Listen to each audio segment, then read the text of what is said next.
I'm happy to have been invited here this morning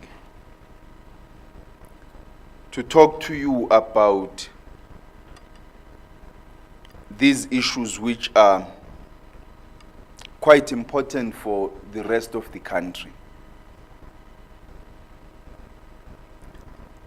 I think it's important for Africa, for countries in Africa and for Africa as a continent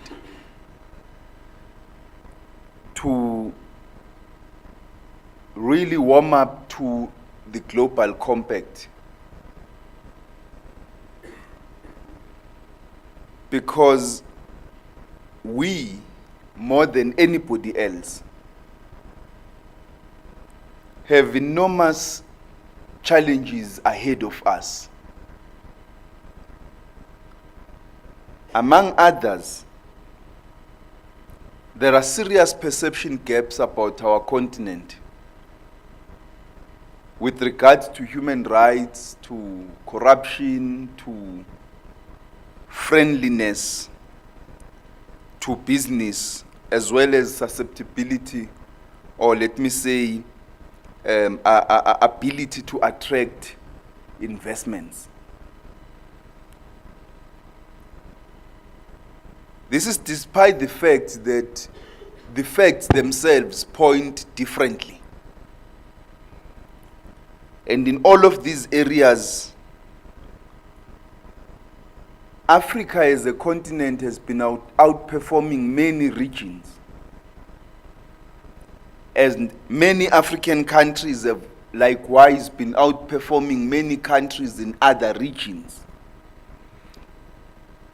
confounding critics and foes alike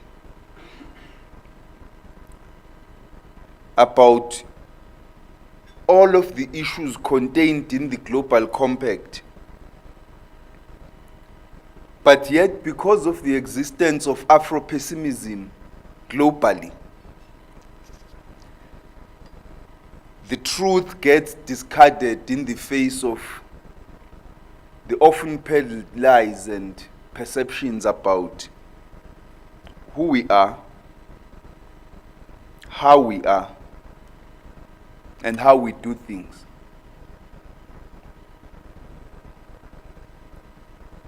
So,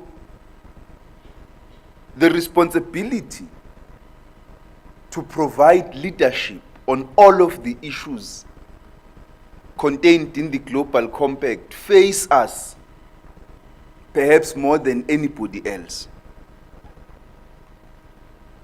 Because as I say, for us, it's not only the realities that we must contend with, it is also perceptions that are stubborn and will not go away easily.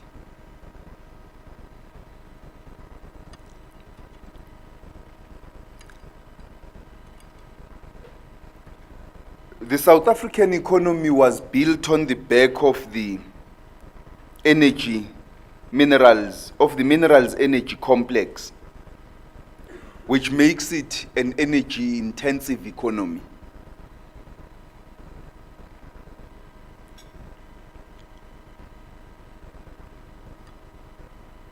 This imposes enormous responsibilities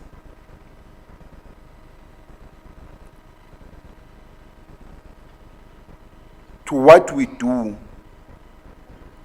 as a country and our heavy reliance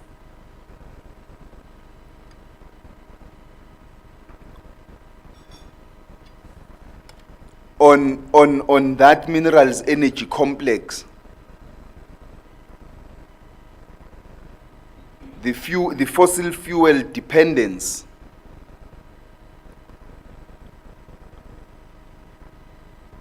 which has influenced our inability to industrialize our economy and diversify it. Because historically, we've had the comparative advantage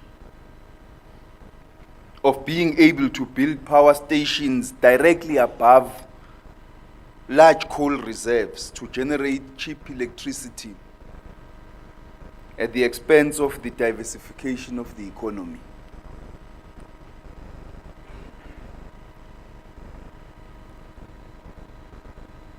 We've been banning low-grade coal to supply cheap electricity.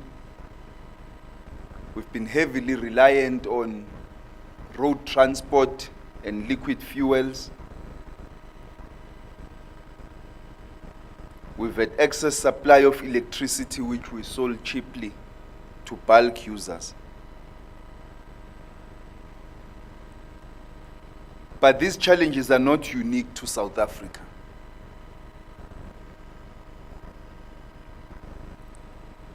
For us as a country in Africa, to raise the profile of compliance with the UN Global Compact is important not only for ourselves, but for our continent. Because developing nations and emerging economies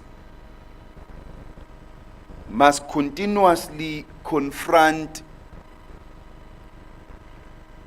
the tendency among developed economies selfishly to resort to self-interest and inward focus in the face of enormous global challenges.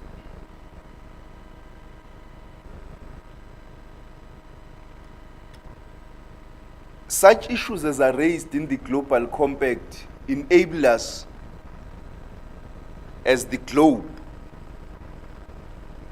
to face up to the global challenges and provide global responses.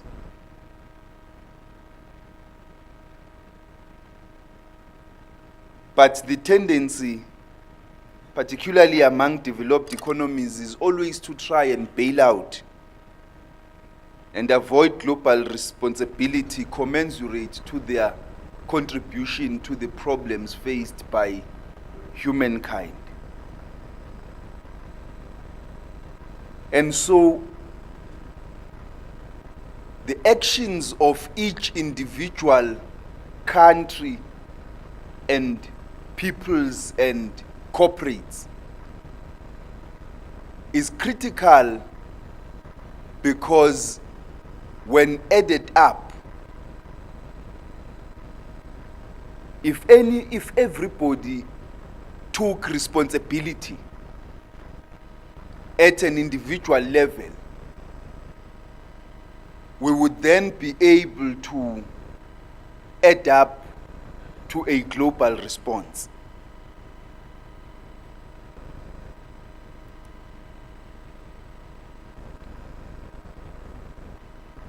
Through this vision of the UN and its Global Compact, amongst other things,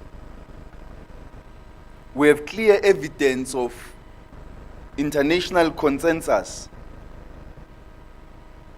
that, amongst others, the environment does matter, and that the resources of the earth are finite, and there are consequences associated with irresponsible consumption. And so we should, as a country, take pride in the leadership role we are playing. The bold policy decisions we are adopting,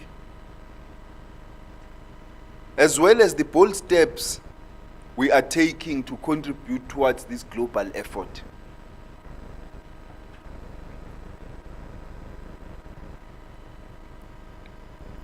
But the country itself is a sum total of different stakeholders and partners. Because ultimately, without the public sector, the private sector, the civic society, and different other players, there is no such thing called country. Because country can't exist in a vacuum. And so it's important that issues of the environment and sustainable development are put firmly on our national agenda as different stakeholders.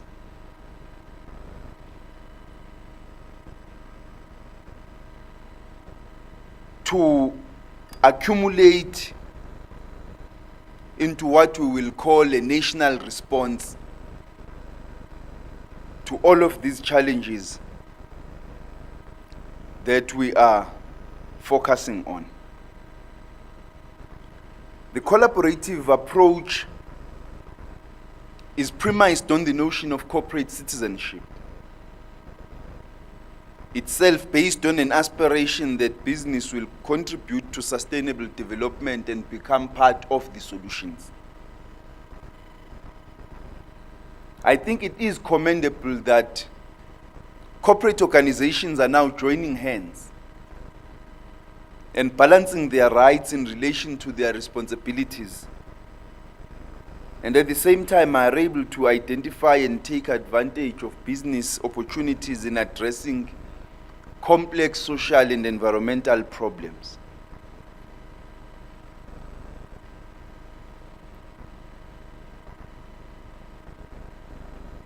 For the developed world, making the transition, for example, to a green economy has its own challenges in respect of reorganization and new ways of thinking, because they are, after all, advanced. But for emerging economies such as South Africa, the transition will require the application of a fresh perspective, because jobs will be affected. We will require investment in research and technology and development. We will require innovative ways of production that will create decent green jobs and support socially driven enterprises with economic outcomes. So a sustainable future is non-negotiable if we are to meet socio-economic pressures such as poverty, unemployment, and inequality.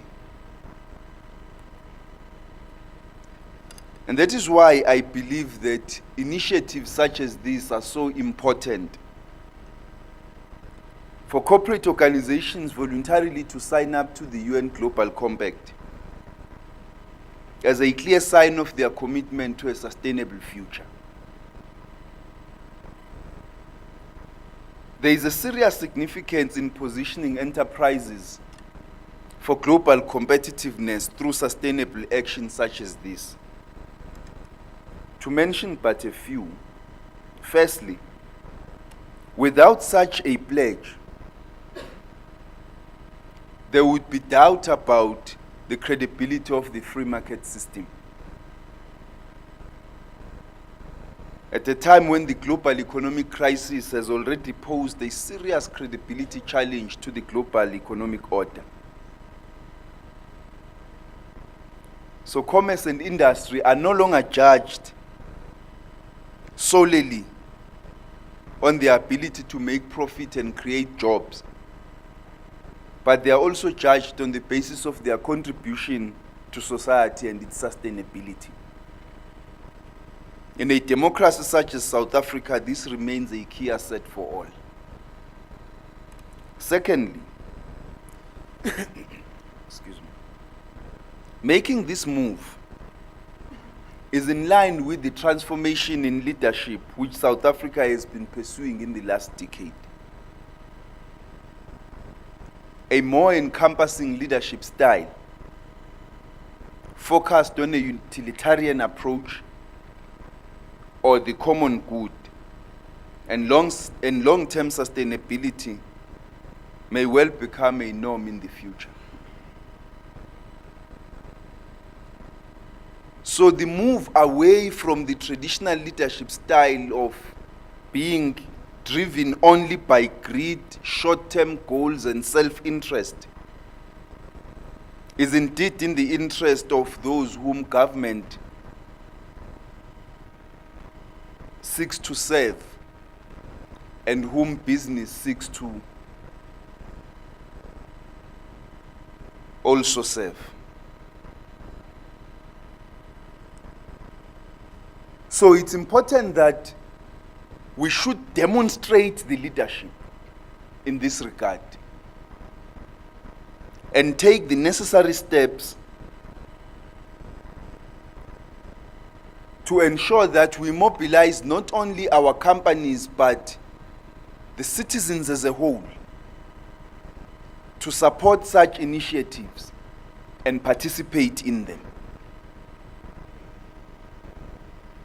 South Africa, because of the role we have played to democratize our country, has been thrust into a leadership role that we cannot avoid. Sometimes to the annoyance and irritation of some, but such are the vicissitudes of leadership. You can't avoid it because it irritates others that you are providing leadership. And so to make everybody happy, we must all sit back and say, let things happen as they will. Leadership is as such. It will invoke deep resentment among the lazy, but then you don't avoid providing leadership because of that. But thirdly,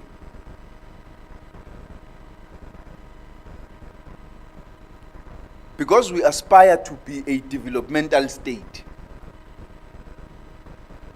we are a society that wants to address unemployment, poverty, and inequality, that seeks to achieve high levels of growth and development for the interests of all.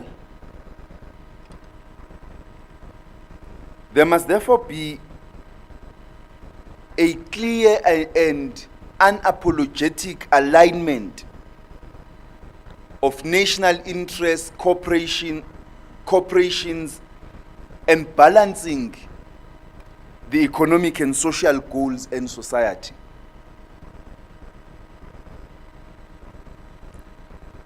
To achieve the meeting of the minds, which is so well reflected in our various policy documents such as the New Growth Path and the infrastructure rollout programs.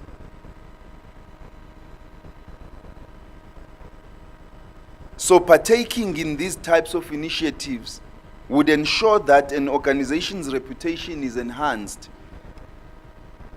and as such, the reputation of the country itself becomes enhanced. I believe that good governance makes good business sense and is more appropriate than ever.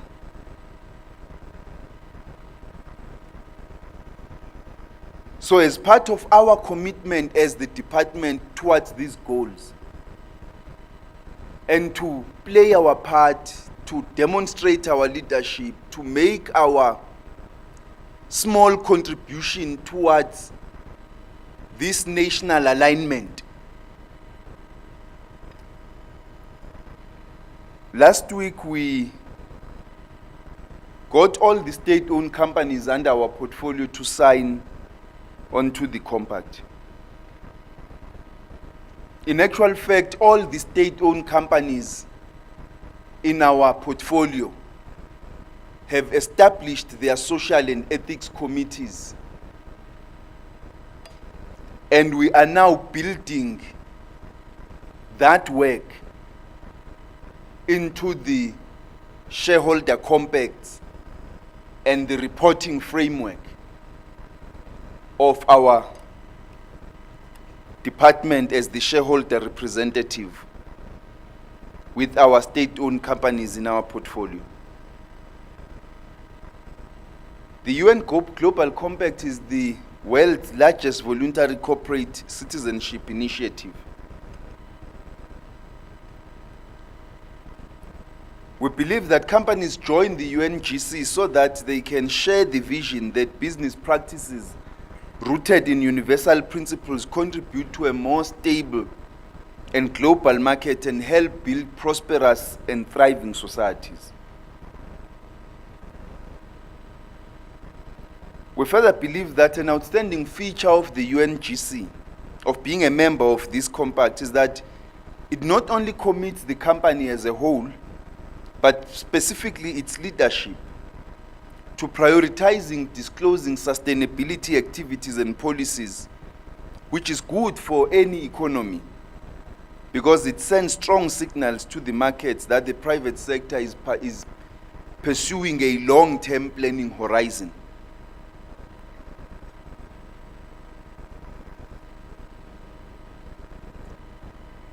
It will help our continent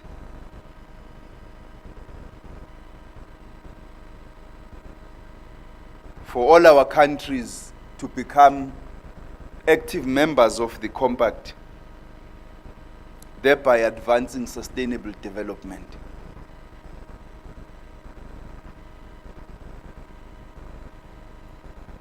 The significance of today's gathering is that it promotes the notion that social and national consensus is a critical pillar for the growth of our economy. And as government, we've been doing this through social compact economic policy interventions like the local procurement, the green economy, and skills accords. Our department takes pride in its small efforts in this regard, ensuring, among others, that our companies make the transition to a low-carbon economy, comply with human rights and anti-corruption measures, and are committed to broader sustainable development objectives and philosophies. I would like to encourage the CEOs of all the companies present here today to sign on to the UNGC. Because in so doing, you would be raising a hand in favor of a sustainable future for all. And you would be further partnering with those globally who are saying that we need to be responsible citizens and care about what will ultimately sustain our world and those around us.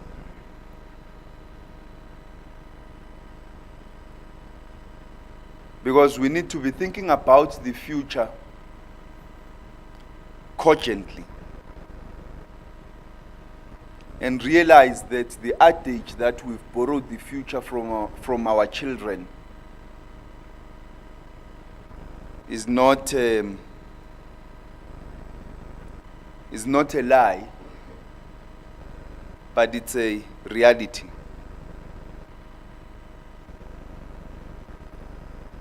So we need to partner as South Africans to ensure that we achieve these goals for ourselves. It's got nothing to do with anybody else. It's about ourselves, how we want to govern ourselves, how we want to be known, how we view ourselves, and what type of future we want for ourselves. Thank you very much.